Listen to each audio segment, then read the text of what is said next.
Bueno, buenos días para todos. Hay 27 compañeros. Se está iniciando esta grabación. Vamos entonces a empezar con la nueva clase. Mientras no haya preguntas de parte de ustedes, entenderé que todo se está comprendiendo. Vamos entonces así. Ayer habíamos dejado en que en el contrato de arrendamiento aplicado a vivienda urbana, el término del contrato normalmente es el que acuerden las partes. Pero si por alguna razón las partes no llegaren a estipular cuál es el plazo exacto para la vigencia del contrato, entonces se entiende que el contrato es por el término de un año. Ese término en sí para el desenvolvimiento del contrato no incide mucho. Incide mucho más que todo en aspectos procesales para determinar la cuantía de acuerdo al término de duración del arriendo multiplicado por el canon de arrendamiento que se causa mensualmente. Pero normalmente, aunque nada se diga, el contrato será por un año. Inclusive, hablando de contratos para vivienda, el contrato de arrendamiento de vivienda urbana se entiende por ley prorrogado en iguales condiciones y por el mismo término inicial, con una condición: que las partes estén cumpliendo las obligaciones que competen a cada una de ellas. Así, si el arrendatario paga puntualmente la renta, si el arrendatario cuida el inmueble, si el arrendatario paga los servicios públicos domiciliarios, si el arrendatario efectúa las reparaciones locativas, si el arrendatario se comporta como un buen padre de familia frente a la cosa arrendada, el contrato, por su parte, se entenderá prorrogado. Prorrogado significa que aunque llegue el año o aunque llegue el término estipulado, el contrato no necesariamente se termina, sino que se prorroga, y así sucesivamente. Es lo que se llama un tracto sucesivo.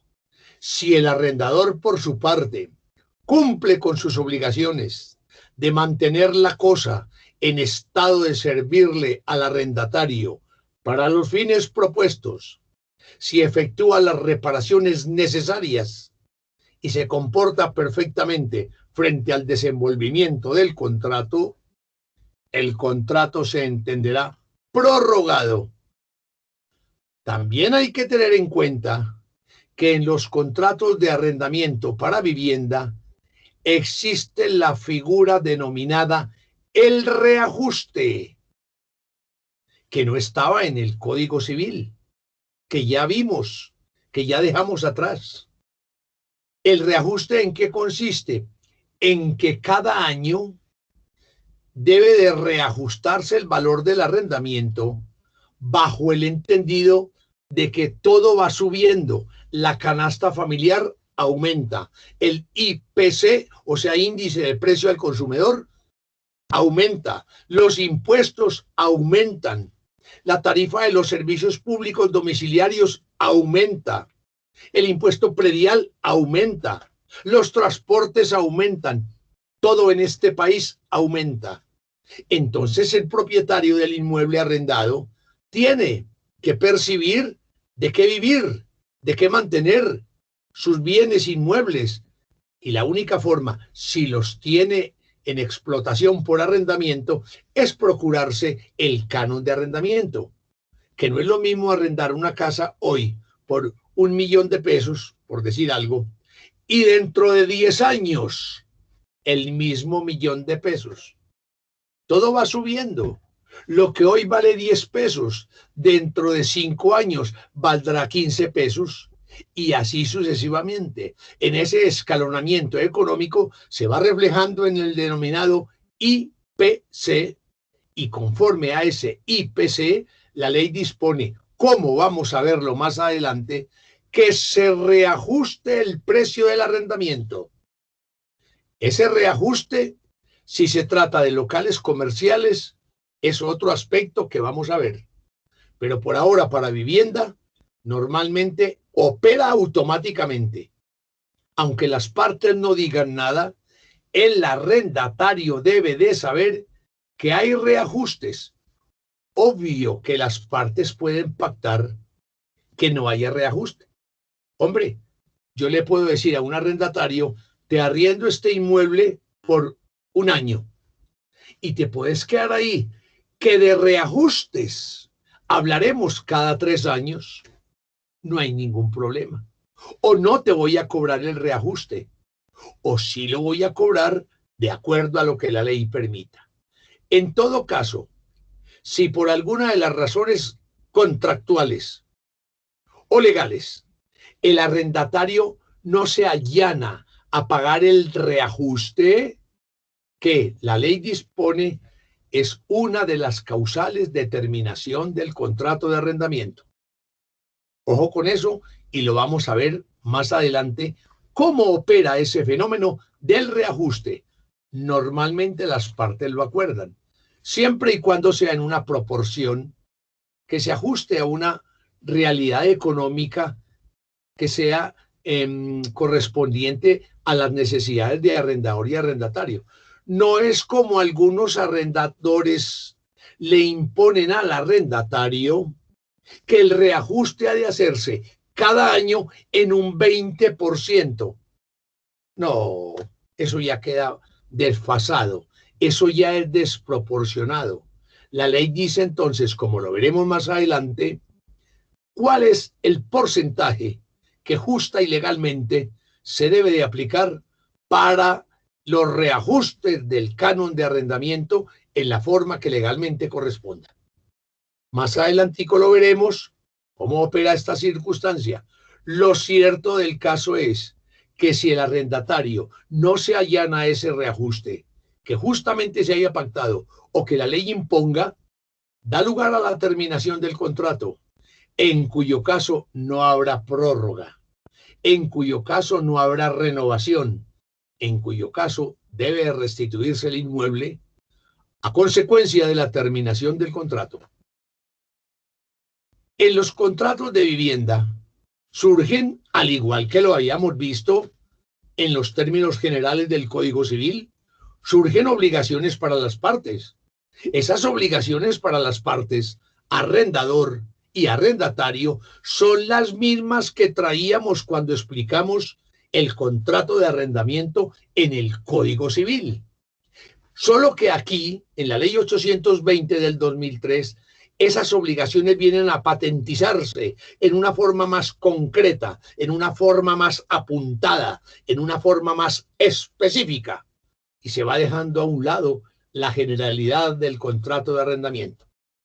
Entonces, las obligaciones de las partes tienen un ingrediente para el arrendatario y para el arrendador que se llama la solidaridad.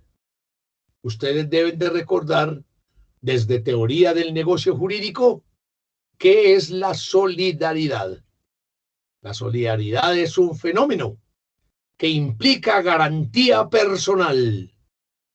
Cuando son varios los obligados, de tal manera que el acreedor pueda dirigir sus pretensiones contra uno solo de los obligados, contra dos de los obligados, contra varios de los obligados o contra todos los obligados a su escogencia, sin que por parte de los obligados sea dable el invocar el beneficio de la división, ni el de la excusión.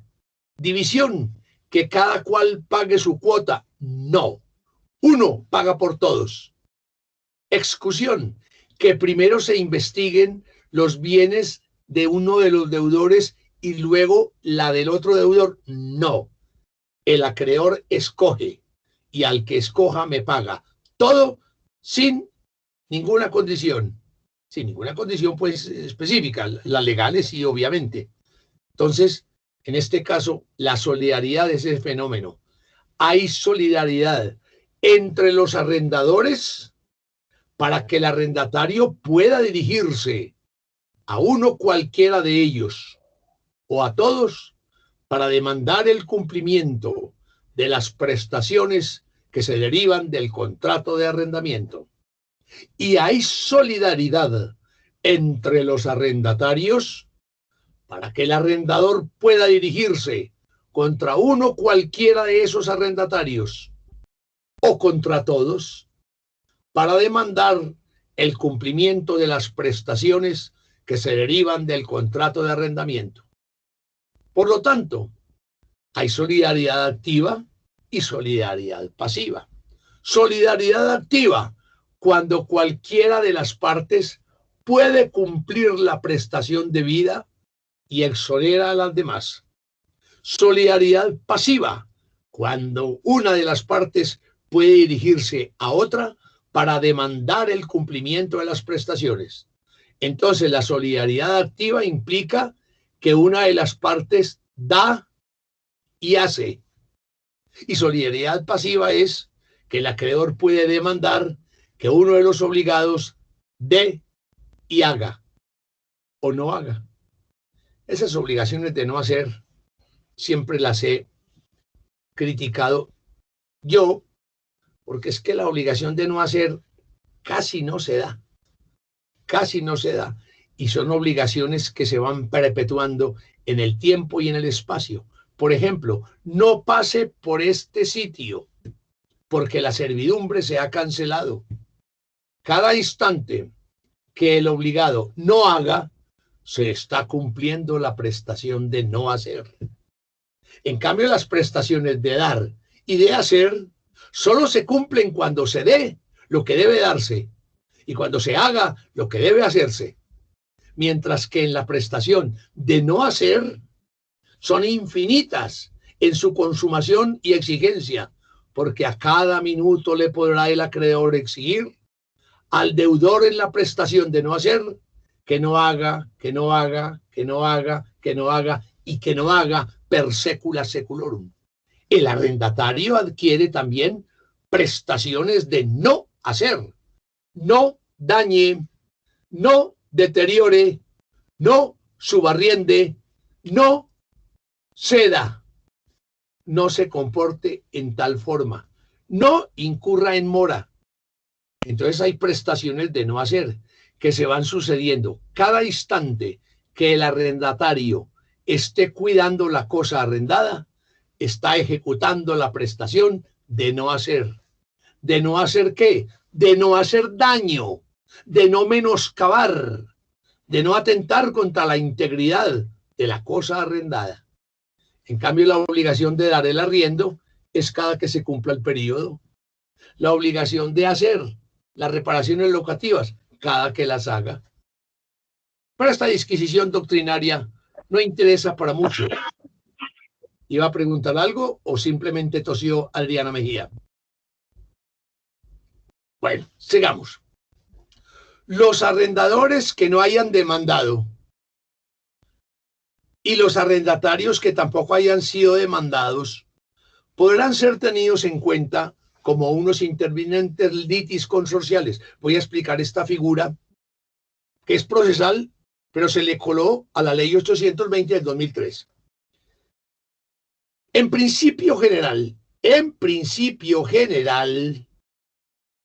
procesal, toda persona que intervenga en un determinado negocio jurídico, en este caso contrato, si ha de demandarse ante la autoridad competente, juez, el cumplimiento de ciertas prestaciones y por sobre todo la terminación del contrato en el que ellas se intervinieron, los jueces exigen que se demande a todos quienes intervinieron. Para mí, esta es una imprecisión de los sentenciadores, porque si hay solidaridad y yo le he arrendado un inmueble a 5 personas, a 5 arrendatarios, Yo puedo, por la solidaridad, demandar a uno cualquiera de ellos, o a varios, o a todos. Esa es la solidaridad. Pero aquí la han entendido como solidaridad sustantiva, es decir, solidaridad para los efectos del contrato. Pero cuando ya se traduce ese evento en el proceso, entonces ya algunos han entendido que si se trata de dar por terminado el contrato de arrendamiento o anularlo según el caso, si fuera anulable, hay que demandar a todas estas personas que intervinieron. Si el arrendador que está demandando a uno cualquiera de los arrendatarios o a varios y deja a un lado a otros, esos que no fueron demandados pueden intervenir en el proceso. Y si llegaren a intervenir, son considerados como intervinientes litisconsorciales. ¿Qué significa esto en antioqueño? El litisconsorte es una persona que interviene en un proceso con las facultades de una parte. Eso es todo. Litis significa pleito, litis significa litigio, litis significa proceso, litis significa demanda. Y consorcio significa concurrencia, significa presencia, significa reunión. Por lo tanto, litis consorte significa el que está presente con otras varias personas en un debido proceso. Pues hay casos en los cuales un arrendador demanda a uno de los 5 arrendatarios, suponiendo el ejemplo de que sean 5 arrendatarios. Yo le puedo arrendar a 5 arrendatarios y de hecho así se da. Aquí ocurre que le arriendan una propiedad a una persona y en el contrato ponen coarrendatarios solidarios y ponen a otras 3 personas. Entonces ya son 4. Si hay que demandar el cumplimiento de una determinada prestación o la terminación del contrato por cualquier causa, entonces el arrendador escoge a cuál de los 4 demanda, porque la solidaridad se lo permite. Entonces, solidaridad que viene por ley, porque recordemos cómo la solidaridad hay que pactarla. La solidaridad no se presume, sino en los casos en que la ley los presume. Aquí, la ley 820 del 2003 presumió, instituyó la solidaridad para todas las partes intervinientes en el contrato, sean arrendadores, sean arrendatarios. Entonces, la ley fue la que instituyó. Antes la solidaridad debía pactarse. Si la solidaridad no se pacta, no hay solidaridad. Si la ley no la instituye, no hay solidaridad. Pero si la ley, como en este caso, la instituye, entonces el arrendador puede demandar perfectamente a uno, a varios o a todos. Pero resulta que de los 5 arrendatarios le dio por demandar a 2, lo cual puede hacer porque son solidarios, y dejó por fuera a 3. No quiso demandar a 3 por alguna razón. Pues cualquiera de esos 3 que quiera intervenir en el proceso puede hacerlo. Eso sí, invocando su calidad. El juez le va a preguntar, ¿usted quién es aquí? Yo soy un arrendatario solidario. ¿Dónde figura usted?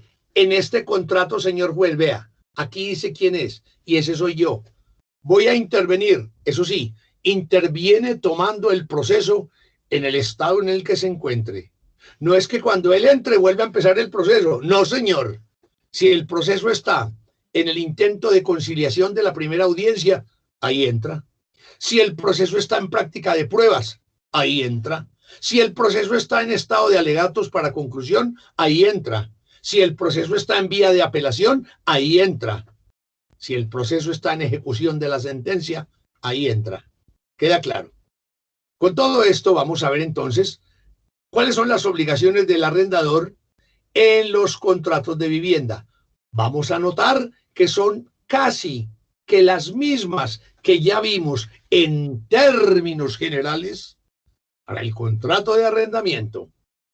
Así entonces, las obligaciones del arrendador, siendo reiterativos, consisten fundamentalmente en vivienda, la de entregar al arrendatario en la fecha convenida o al momento. Diga Hernán que va a preguntar.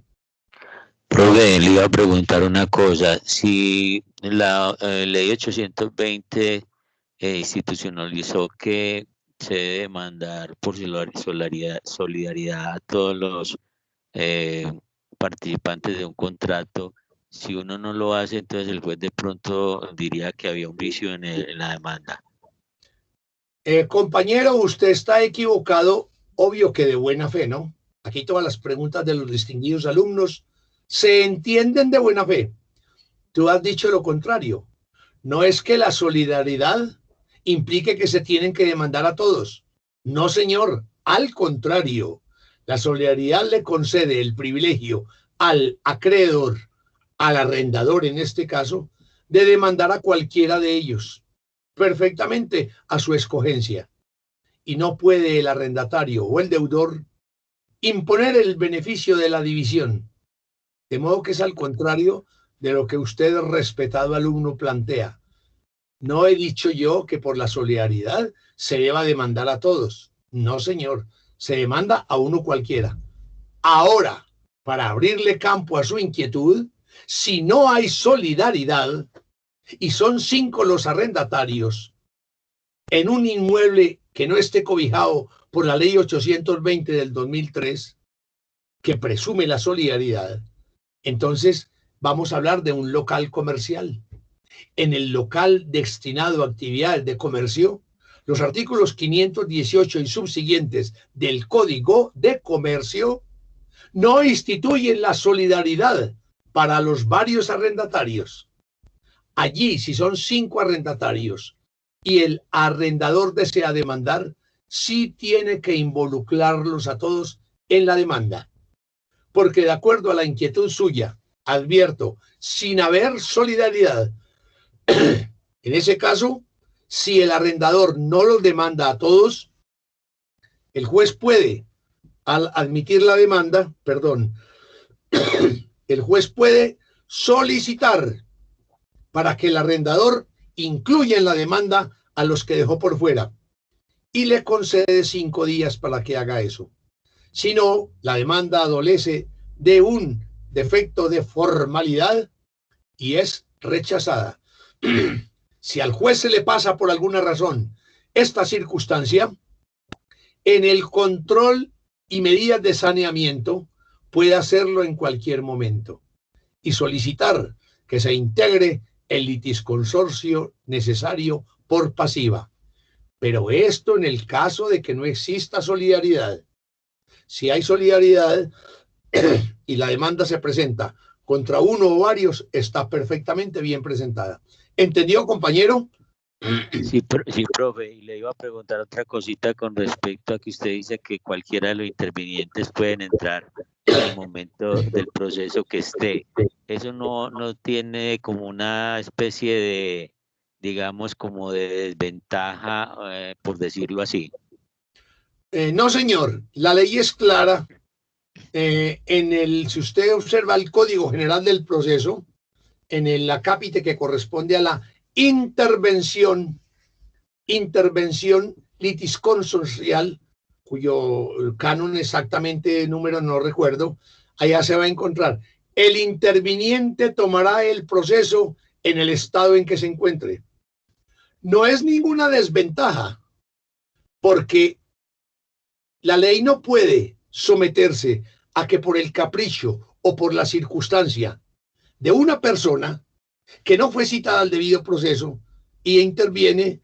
Ahora depende, si la no comparecencia de la persona lo fue porque no fue legalmente notificado, el juez anula lo actuado sin su presencia y ahí sí interviene de nuevo. Pero si es porque la persona simplemente quiere, pues por ese aspecto no se retrotrae el proceso. ¿Entiende, compañero? Sí, profe, muchas gracias, muy formal. Deme un segundito, por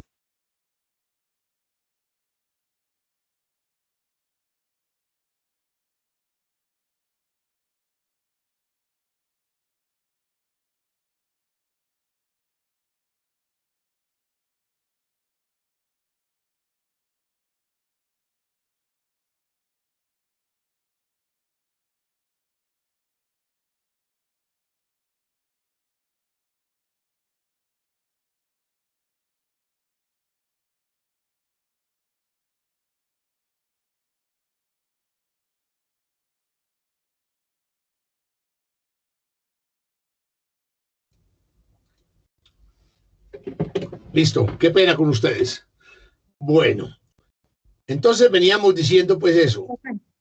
Diga, señorita, diga.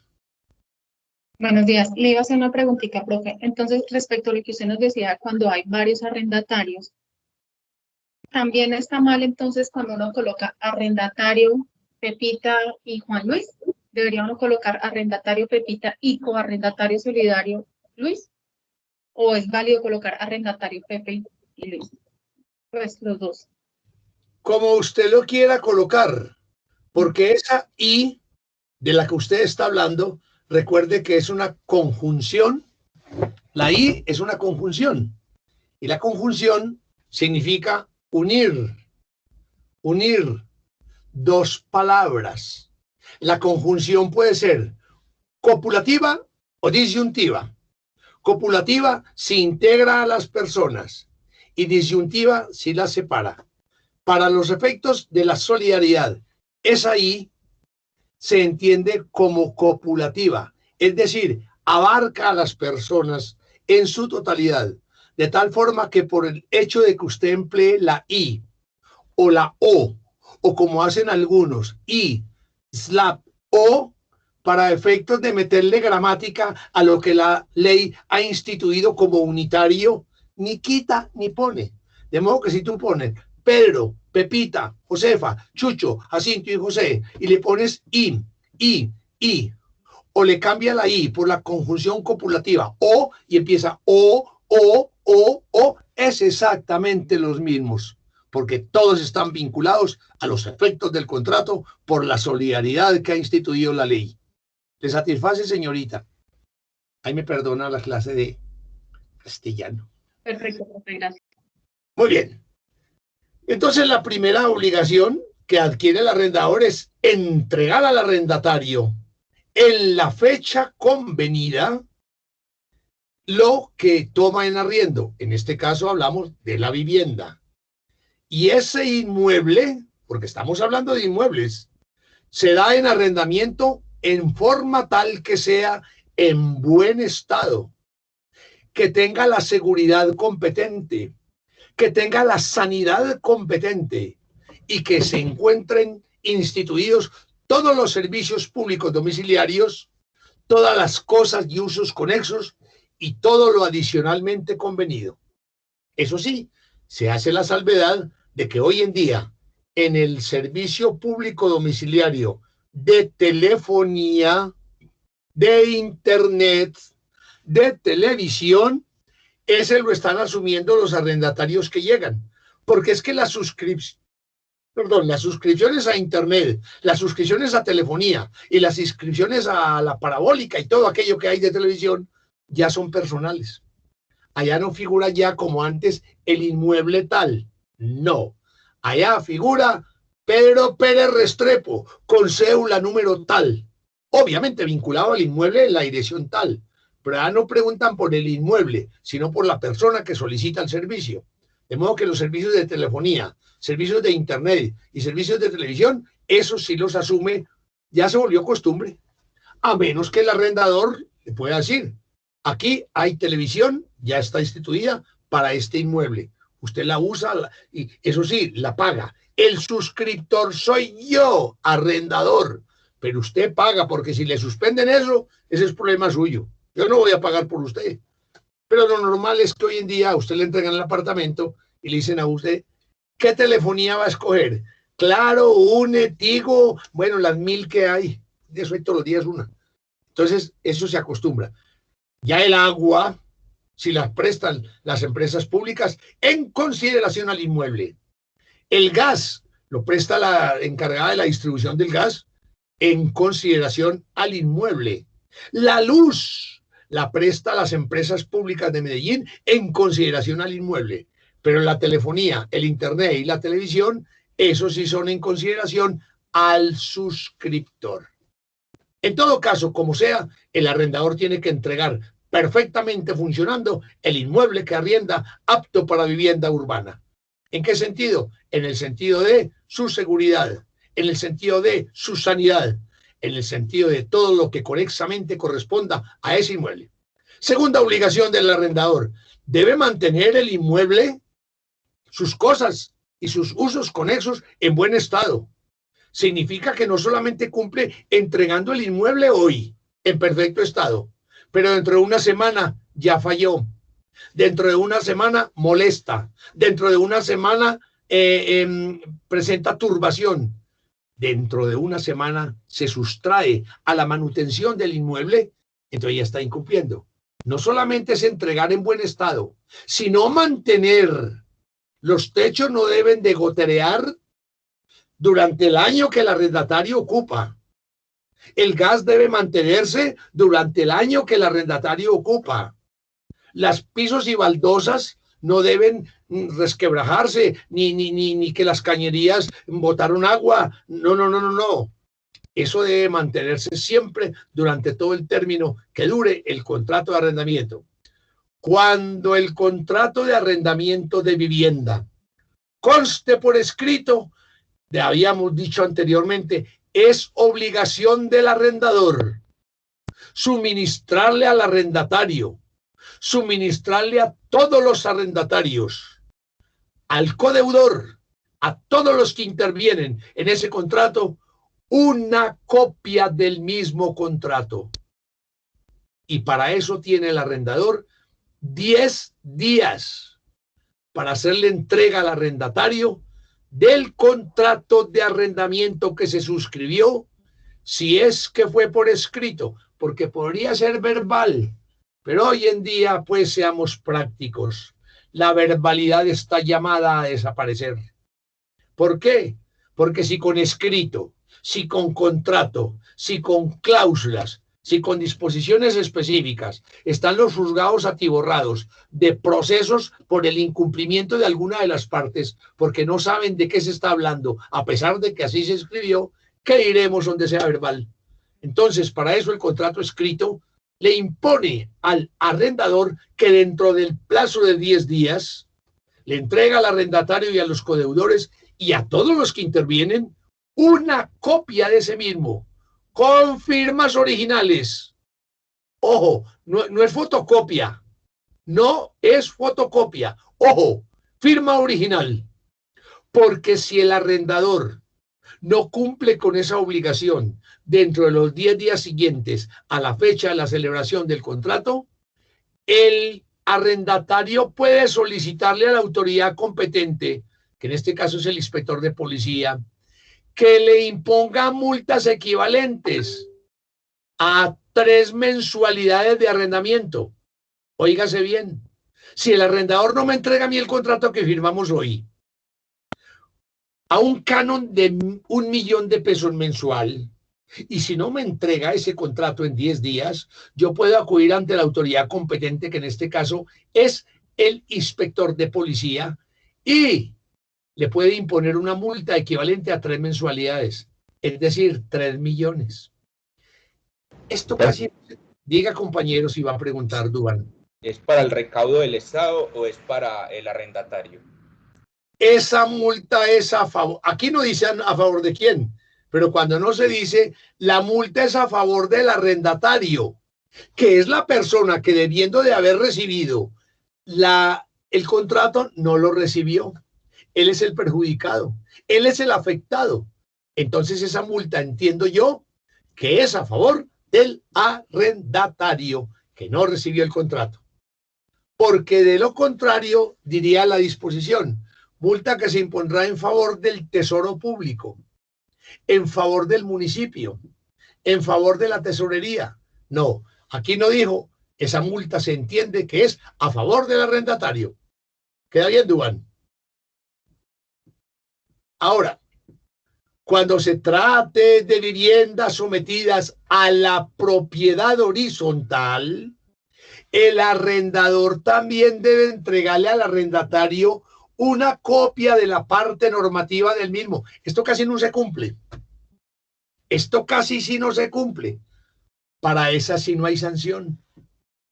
Porque es que casi nadie tiene el reglamento de propiedad horizontal. El reglamento de propiedad horizontal no reposa, sino en las notarías y de pronto en la administración del edificio sometido a propiedad horizontal. Pero sí es muy importante que al contrato de arrendamiento de vivienda se le anexe, se le adoce, se le pegue, se le acompañe el reglamento de propiedad horizontal aplicado a la parte del inmueble que se está arrendando. No todo el reglamento, que son como 160 hojas, el reglamento que corresponde al piso tercero de la torre 2 del conjunto residencial tal y tal. Así el arrendatario sabe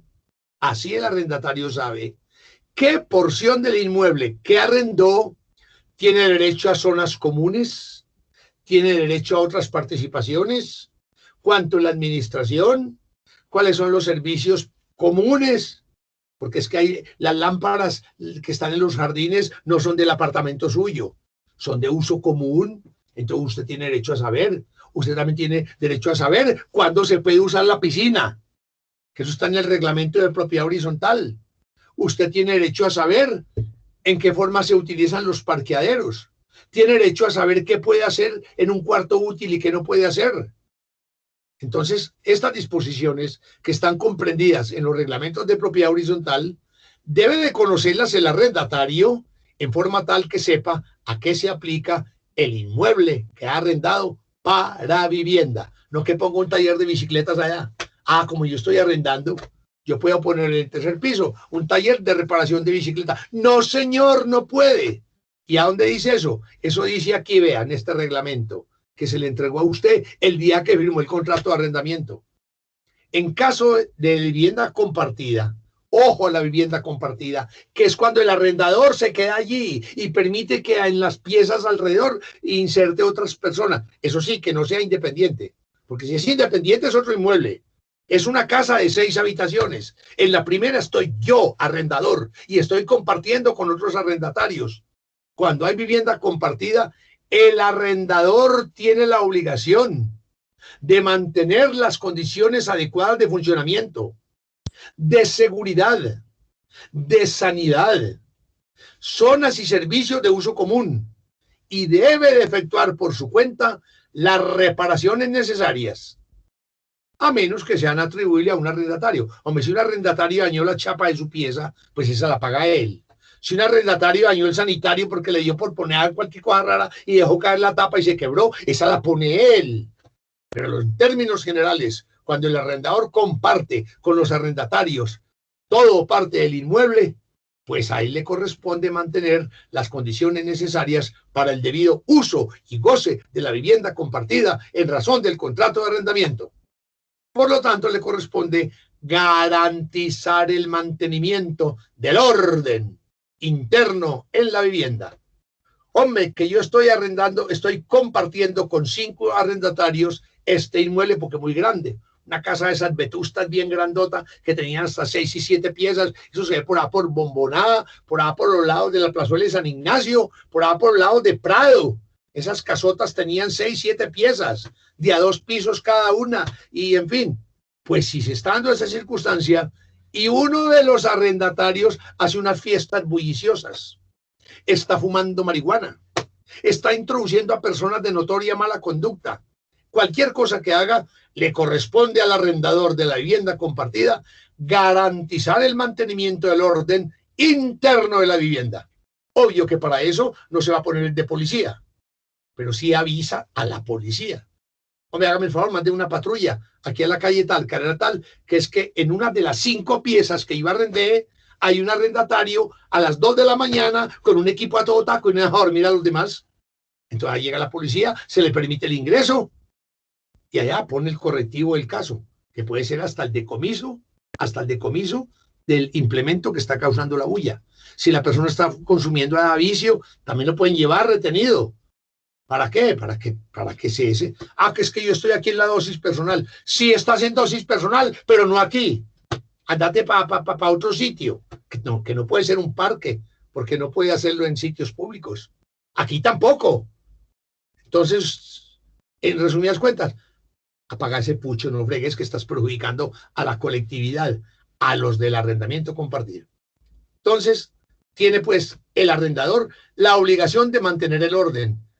Decir, vea, aquí les arriendo esas habitaciones, pero aquí la acostada, pues, la dormida, pues, a las 9:30 de la noche. Aquí hay un televisor en la sala para todos, porque es vivienda compartida. Pero por favor, póngala a un volumen bajito, que es que los de las otras piezas tienen que madrugar. Aquí hay una niña que es enfermera y trabaja, se madruga a las 4 de la mañana para estar en el hospital a las 5. Hombre, respetemos el sueño, no hagamos bulla, esto y esto y esto y lo otro. Todo ese organizamiento del orden interno de la vivienda le corresponde entonces al arrendador cuando la vivienda es compartida. El arrendatario, por su parte, obviamente, que también adquiere obligaciones. El arrendatario también adquiere obligaciones en los inmuebles destinados a vivienda. La primera, pagar el precio del arrendamiento. Esto no requiere más explicación. Eso ya lo vimos. ¿Dónde se paga? En el inmueble arrendado o en el lugar convenido.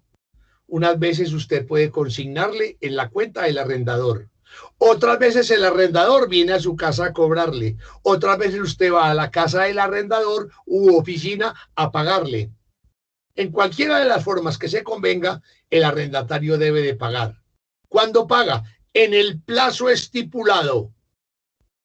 En el plazo estipulado. Y debe de pagar en la forma convenida. Hombre, que es que yo de este $1.000.000 traigo 400.000 y los otros 600 te los doy la semana. No.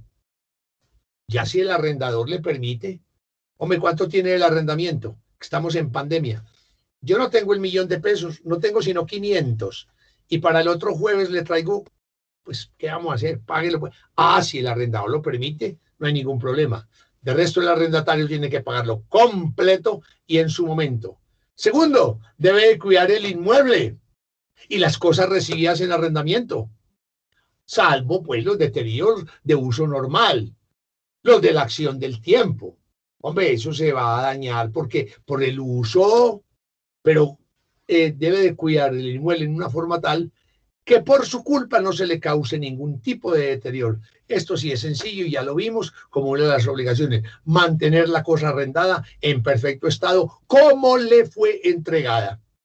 También otra obligación que no la traía el contrato de arrendamiento que vimos en el Código Civil. Esta ya es para la ley 820. Esta es para casas de habitación. ¿De habitación de cuál? Pues vivienda.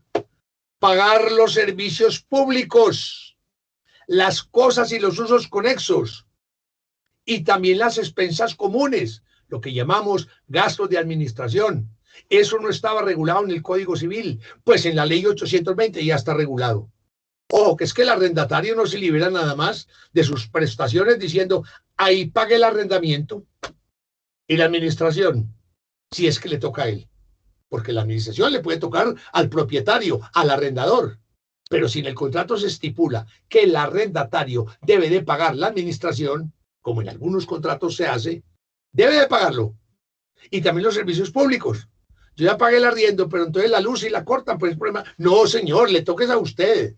Entonces debe pagar los servicios públicos y todas las expensas comunes, según lo que el contrato diga. También debe de cumplir las normas consagradas en el reglamento de propiedad horizontal. Esto no estaba en el contrato de arrendamiento que vimos de manera genérica en el Código Civil. Ya vino la ley 820 y le dio cabida al bendito reglamento de propiedad horizontal que hoy en día es de obligatoria concurrencia a los inmuebles de vivienda cuando son en apartamentos.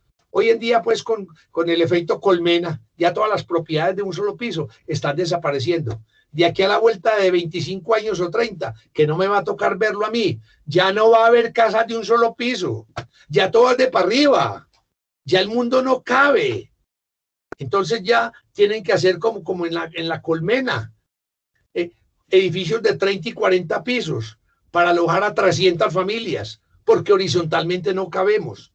Entonces se hace la llamada propiedad, que en vez de ser, discúlpeme en un segundito, por favor, discúlpeme en un segundo, que estoy recibiendo una llamada de la coordinadora.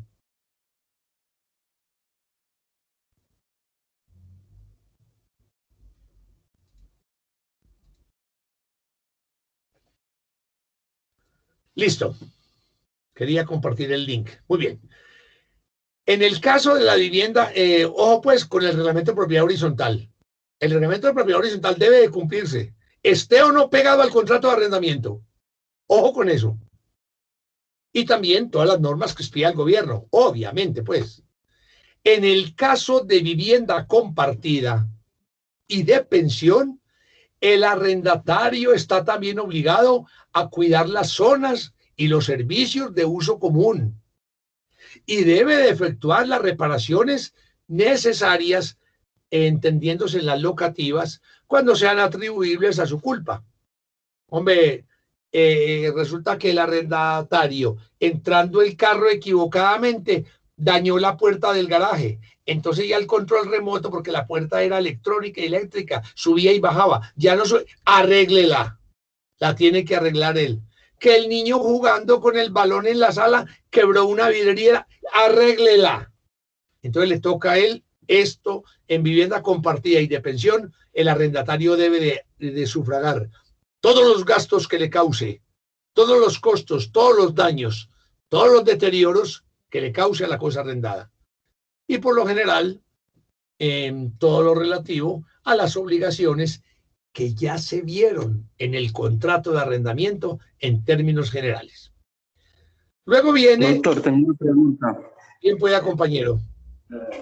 No es una obligación del arrendador mantener, digamos que la paz del arrendatario. Pues es que conozco un caso en un edificio donde un vecino, pues hay una persona que tiene un apartamento alquilado y el vecino, pues diario vive perturbando digamos que la sana paz de esa otra persona. Es uno que hace ahí. Yo creo que el que tiene que intervenir es el arrendador en este caso. No, compañero. Cuando alguno de los arrendatarios o de los vecinos está interrumpiendo la paz y el sosiego doméstico, el arrendador no se puede convertir en policía. De momento, obviamente, que el arrendatario puede dirigirse al arrendador. Esto en vivienda compartida y esto en vivienda en común, para que le ponga fin a la situación. Pero si la circunstancia es que en el apartamento que yo he alquilado en el tercer piso, el vecino del frente es el que está causando molestia, resulta que el arrendador es dueño de todos los apartamentos del piso tercero. Es un ricachón. Y en el piso tercero hay 5 apartamentos. Todos los tiene alquilados el mismo arrendador a diferentes arrendatarios. Y resulta que el vecino del apartamento 305 no deja dormir haciendo bulla. Eso ya no le toca al arrendador. Se llama a la policía para que aplique el manual de convivencia ciudadana. No le toca pues al arrendador. En el caso de arrendamiento de pensión y en el caso de arrendamiento de mancomunado de pensión o compartida, ahí sí, porque el arrendador está ahí al ladito, el arrendador está compartiendo, el arrendador está facilitando la pensión. Ahí se dirige el arrendatario perjudicado al arrendador para que mantenga la paz. Pero de no ser posible esto, en última instancia le toca acudir a la policía para que aplique el manual de convivencia ciudadana. ¿Entendió, compañero?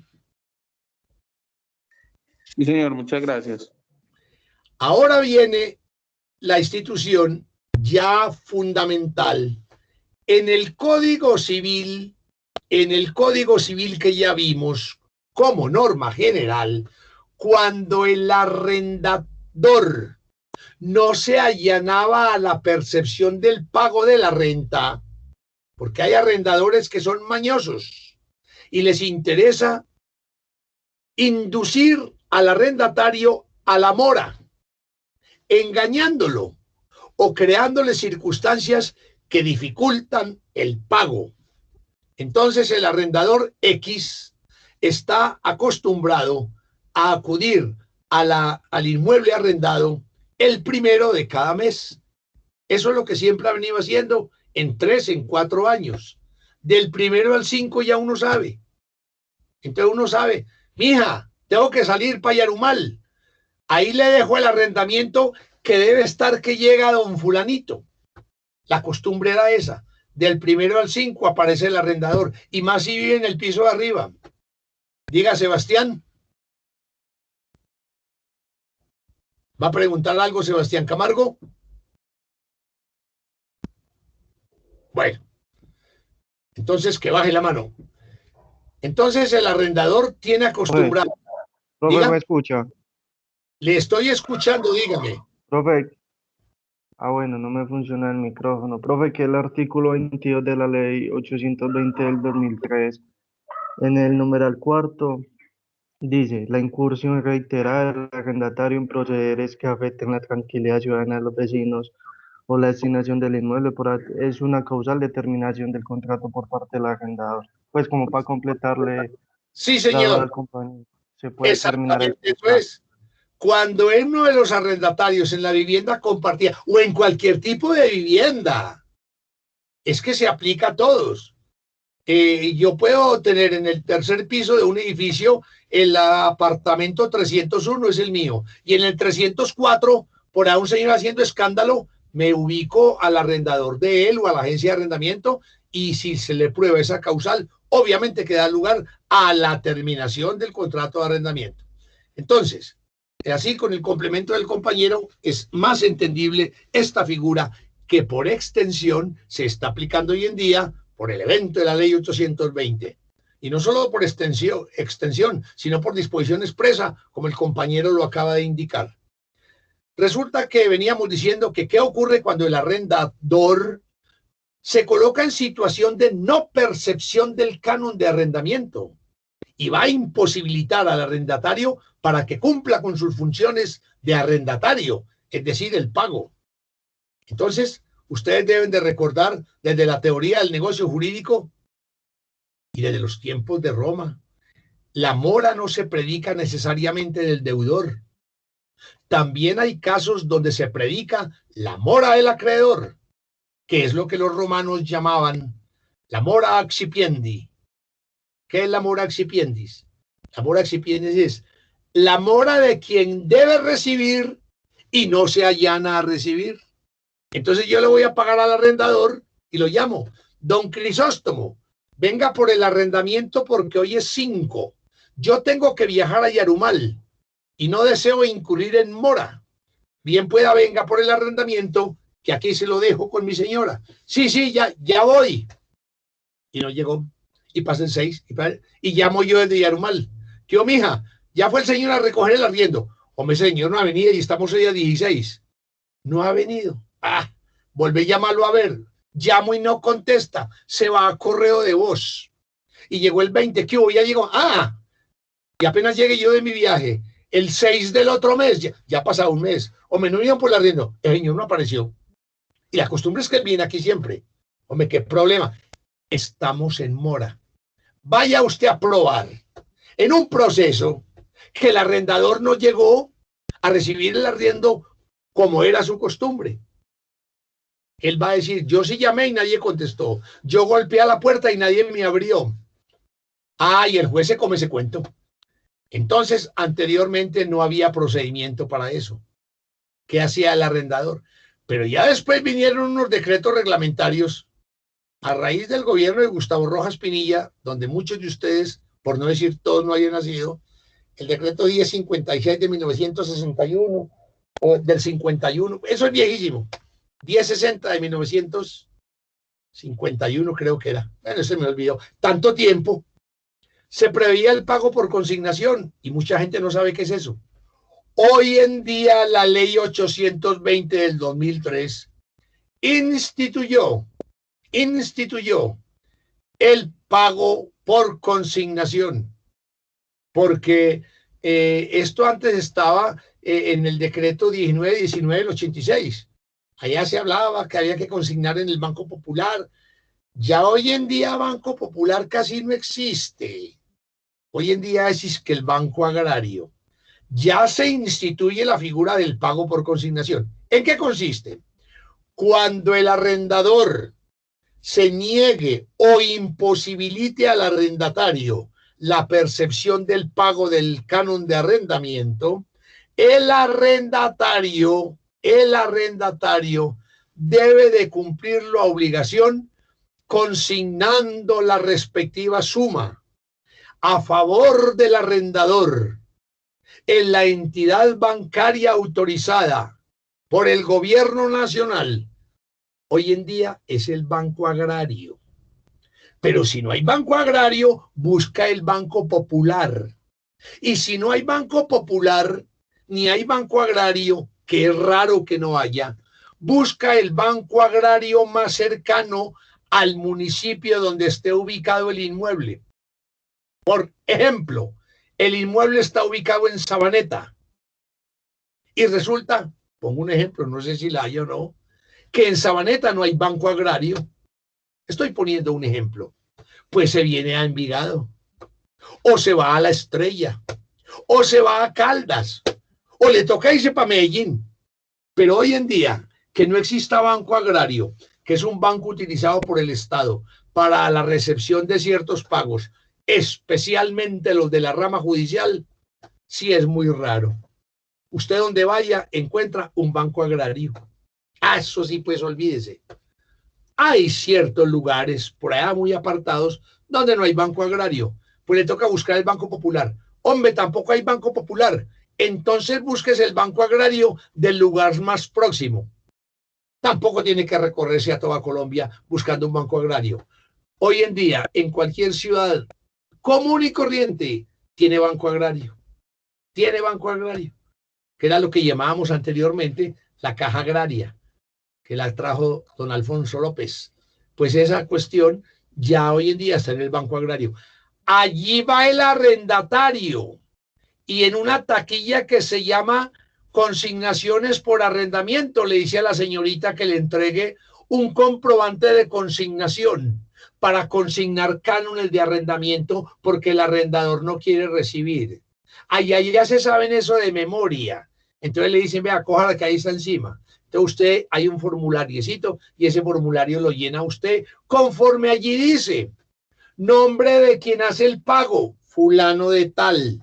Nombre del beneficiario arrendador, fulano de tal. Dirección del inmueble arrendado, la tiene que poner. Canon de arrendamiento que se está pagando, el de febrero, el de marzo, el que sea. Valor de ese arrendamiento, 1.000.000 de pesos.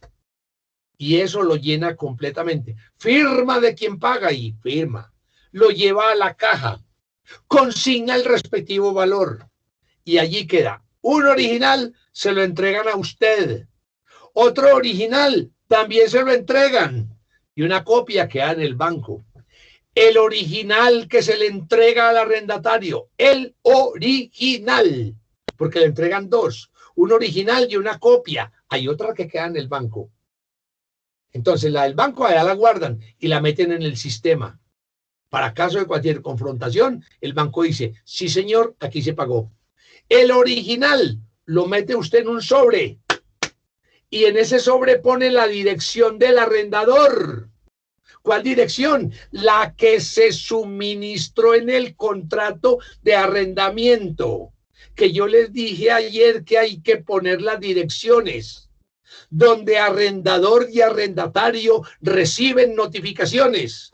Pues esa es una notificación, aquella en virtud de la cual el arrendatario le hace saber al arrendador que le ha consignado el valor de la renta del mes de marzo, porque no se allanó a recibirla y se la envía. ¿Se la envía cómo? No con el muchachito de la esquina, no, se la envía por correo certificado. Tiene que buscarse el correo certificado.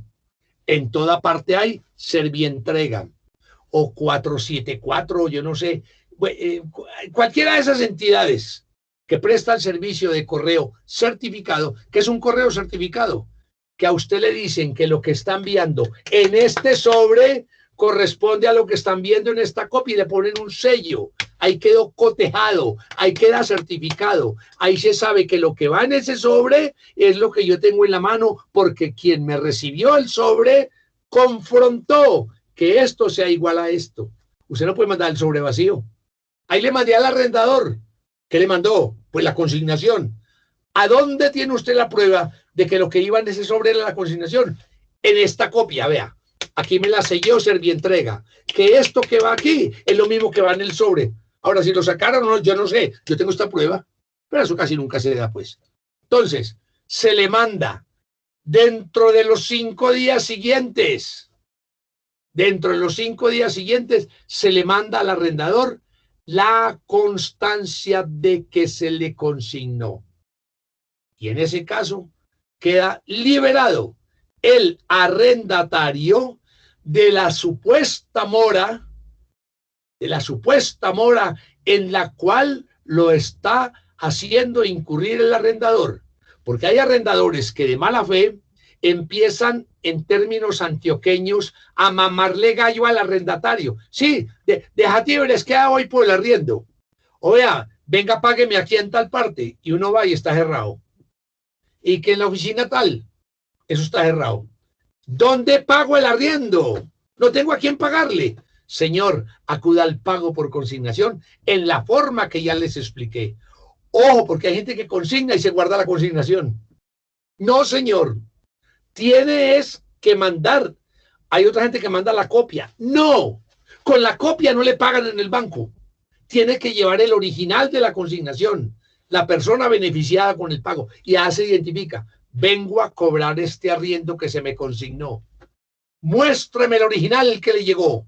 Véalo, aquí está. Muéstreme su cédula. Véalo, aquí está. Sí, señor, allí en aquella taquilla le pagan. Si usted manda la copia, no sirve. Tiene que mandar el original. Profe, dígame, compañero. Cuando el arrendador vaya a cobrar, ¿el banco le retiene alguna comisión o algo, algún porcentaje por haber hecho como el favor? No, señor. No le retienen nada.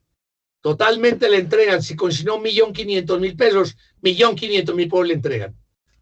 Otra cosa es que el arrendatario, el arrendador, corrijo, cuando declare la renta, debe declarar arriendos recibidos. Y ahí le cae al Estado y le cobra. Le cobra. En ese momento sí le cobra el Estado. ¿Cuánto? La tarifa que corresponde al régimen tributario, de la cual yo no sé nada. Entonces, pero que el banco le cobre una comisión, no, señor. Me consignaron 1.250.000, le entregan 1.250.000. Completico. No le cobran ni al arrendatario ni al arrendador. ¿Entendió, compañero? De pronto ahí lo que gana, profe, el banco es que utiliza esos dineros para prestar, tiene la plata, tiene esa caja, o tiene un tiempo, eso se gana el banco. Hay gente que no reclama esos arrendamientos, se le van consignando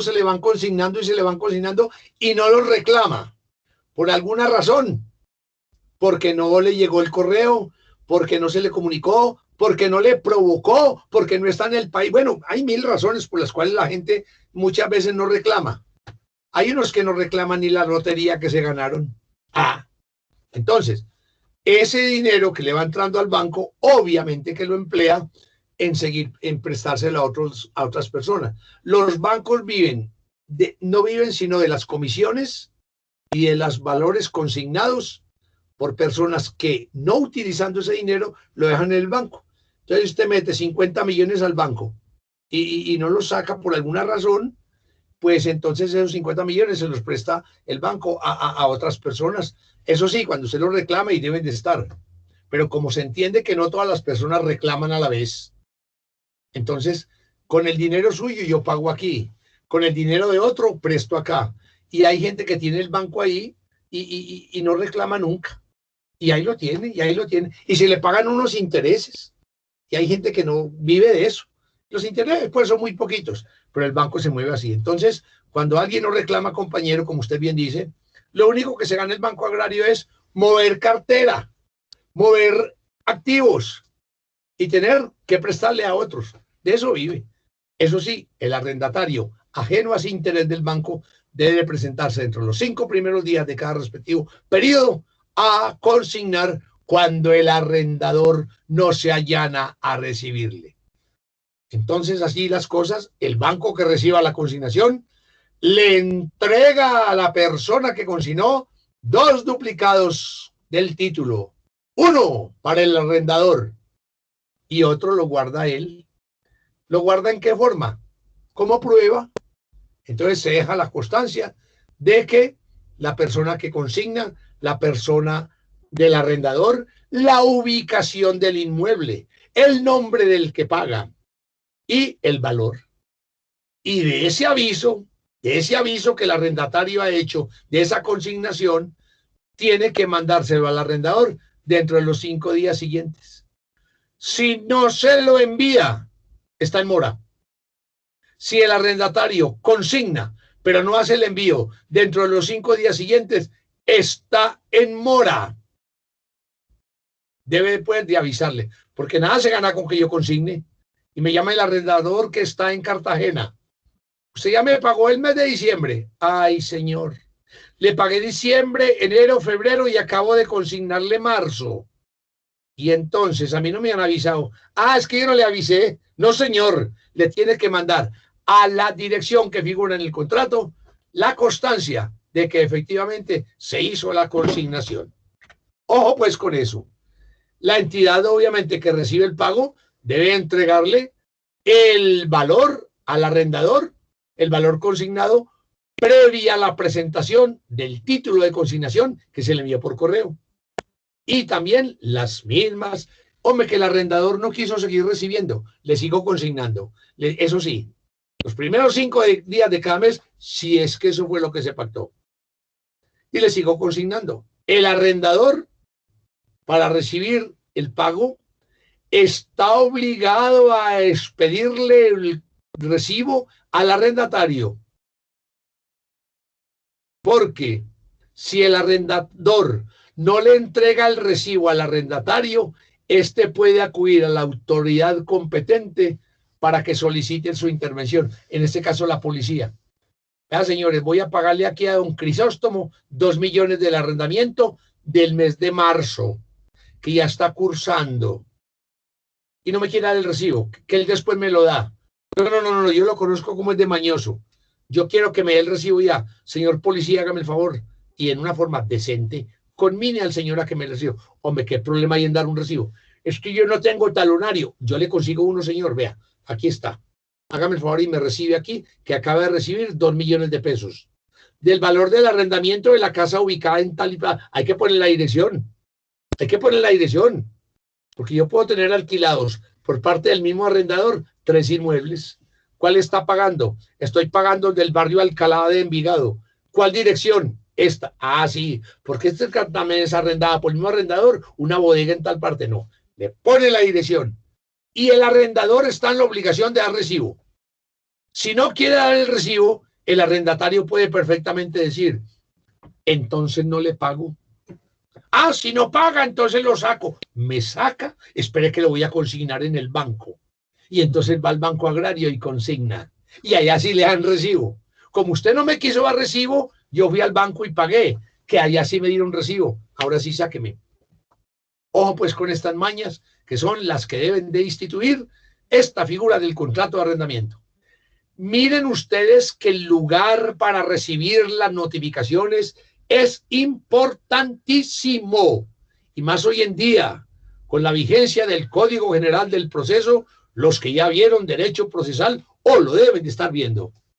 El lugar para recibir notificaciones en el contrato escrito, por eso se debe poner por escrito. Porque es que ve, vos dónde fue que me dijiste que recibías notificaciones, que es que el contrato es verbal. Ay, señor, yo que me voy a grabar, calle 36W Sur, número 68A transversal. Yo no me grabé eso. Pues ¿qué te lo vas a grabar si esto fue verbal? ¿Qué vas a saber vos de direcciones? Pero si se hace por escrito, ahí sí queda. Recibo notificaciones en la calle 36W Sur, número 47A 68 bis.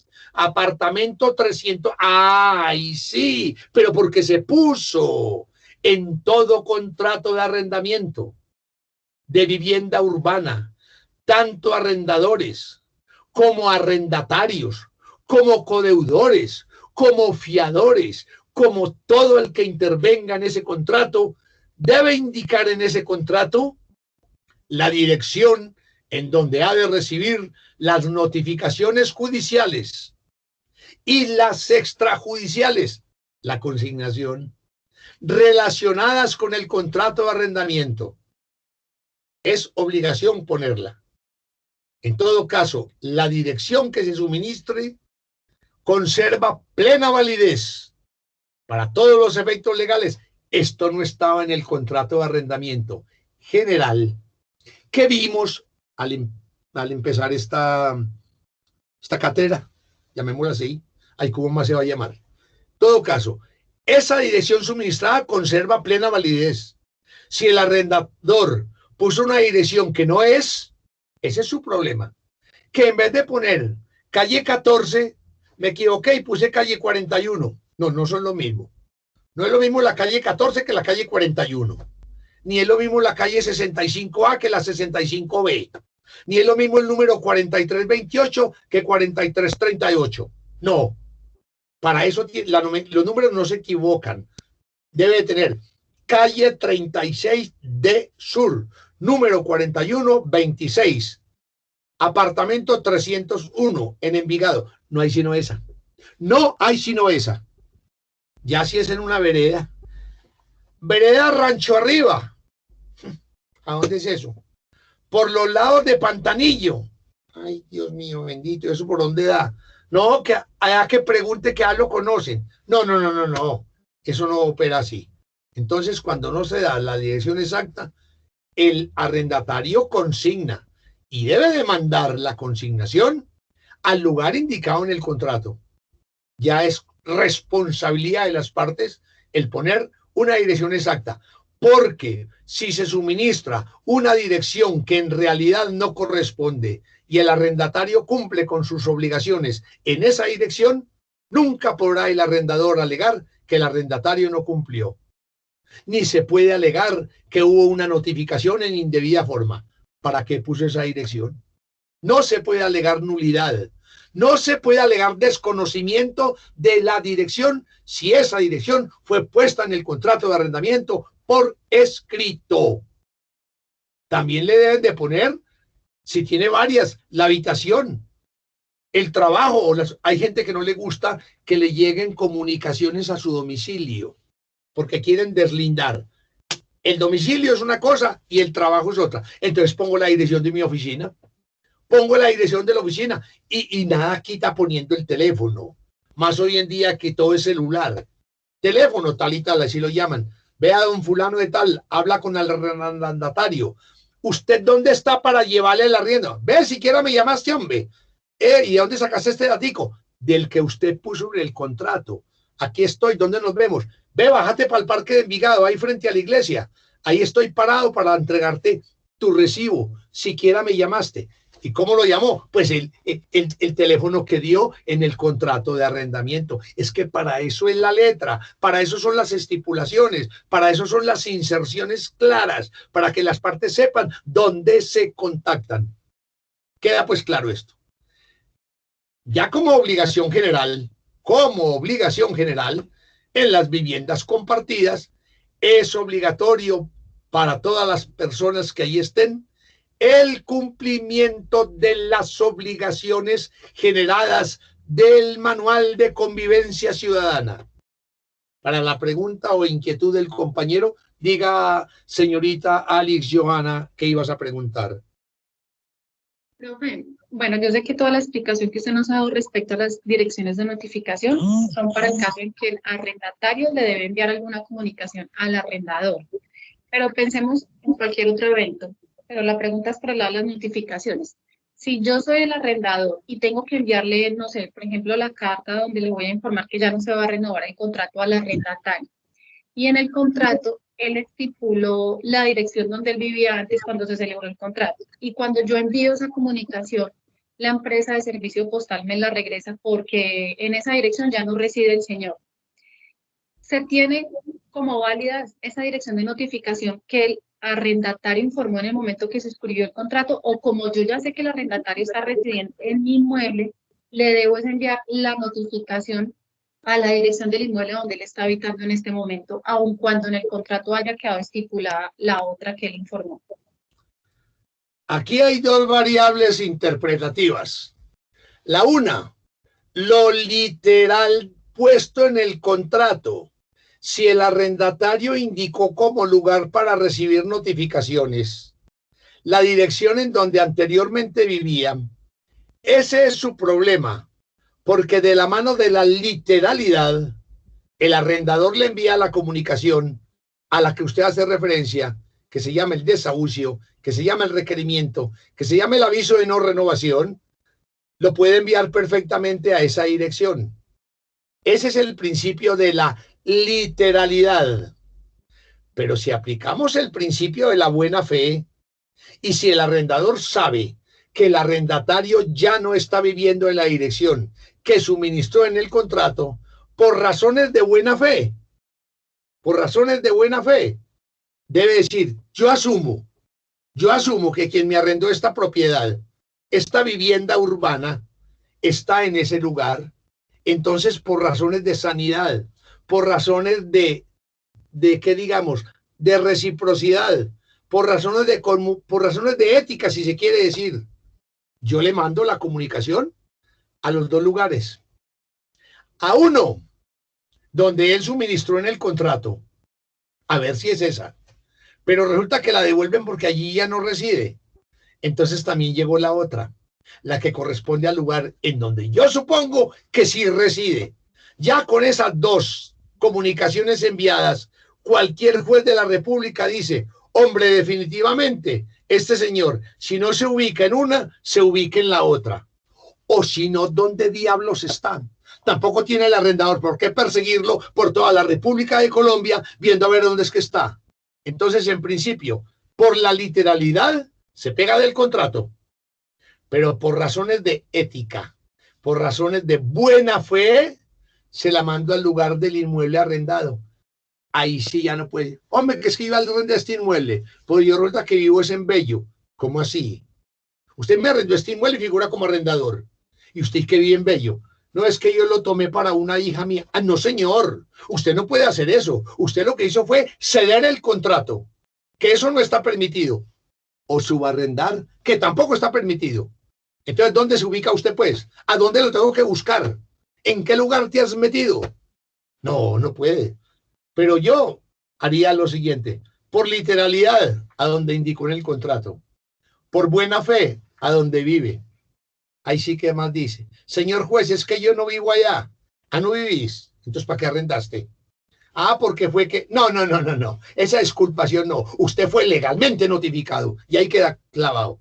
¿Entiende, señorita Alix? ¿Sí? Bueno, compañeros, esta vez ya debo retirarme porque tengo otra obligacioncita y ya estuvimos aquí con 31 de los distinguidos compañeros. No sé si la distinguida coordinadora que me pidió el enlace para intervenir me esté escuchando. De ser así, bienvenida siempre y me debo despedir porque voy a cumplir una diligencia. Faltan únicamente 7 minuticos para cumplir la hora y media que debo darles, pero por razones de profesionalidad me toca ausentarme un momentico para cumplir una diligencia por aquí a las 9:30. Profe. Así, diga, señorita. La programación de evaluaciones, tenemos evaluación para la próxima semana, para recordar. Yo aquí la tengo anotada en mi agenda. En la próxima semana, o sea, el jueves.